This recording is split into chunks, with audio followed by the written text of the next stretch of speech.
વડોદરા શહેરના police conference hall police headquarter Pratapnagar ખાતે પીએસઆઈની ભરતીના માર્ગદર્શન સેમિનારનું આયોજન કરવામાં આવ્યું હતું, જે સેમિનારની અંદર વડોદરાના એસીપી કટારિયા સાહેબ, સાયબર ક્રાઇમના એસીપી મયુર ધ્વજસિંહ રાજપૂત, સિટી પોલીસ સ્ટેશનના પીઆઈ રવિ પ્રજાપતિ સાહેબ, પાણીગેટના પીઆઈ એચ.જે. પટેલ સાહેબ અને કૃણાલ શાહ સાહેબ, જે એજ્યુકેશન ઇન્સ્પેક્ટર ઇન્ચાર્જ છે, જેમણે વિશેષ હાજરી આપી હતી અને ભરતીના ઉમેદવારોને માર્ગદર્શન પૂરું પાડ્યું હતું અને ઉમેદવારોને મૂંઝવતા પ્રશ્નો જેનું સોલ્યુશન લાવવાનો પ્રયત્ન કર્યો હતો।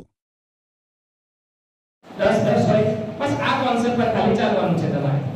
હવે અહીં આગળ શું કહે છે જુઓ તમે, આગળ શું કહે છે તમે કે ભાઈ એક વર્ગમાં 5 વિદ્યાર્થી ગેરહાજર હોય તો બાકી રહેલા વિદ્યાર્થીઓને 6 ટુકડીમાં વહેંચી શકાય। તો 60 વિદ્યાર્થીનો વર્ગ હોય એમાંથી 5 ગેરહાજર હોય તો કેટલા વિદ્યાર્થી થયા? 55। આ 55 ને તમે એક સરખા 6 ટુકડીમાં વહેંચી શકો તમે? 6 ટુકડીમાં વહેંચો એટલે 6 વડે ભાગી શકાય એવી સંખ્યા જોઈએ। 5 ટુકડીમાં વહેંચી શકાય 11 55 પણ 6 ટુકડીમાં વહેંચી શકાય નહીં।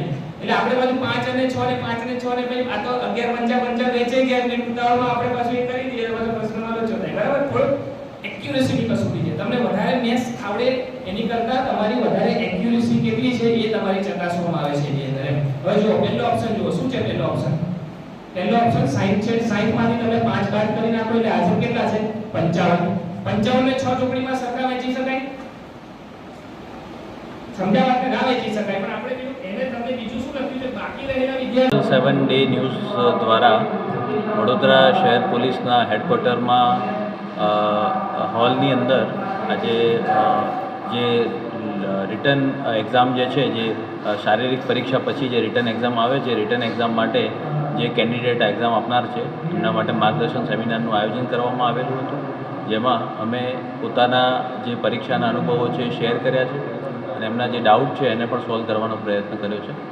અને 7 ડે ન્યૂઝનો ખૂબ ખૂબ આભાર, અમને આના માટે ઇન્વાઇટ કર્યા અને જે પરીક્ષાની તૈયારી કરવાવાળા બાળકો માટે સુંદર કાર્યક્રમનું આયોજન કરવા બદલ ખૂબ ખૂબ આભાર।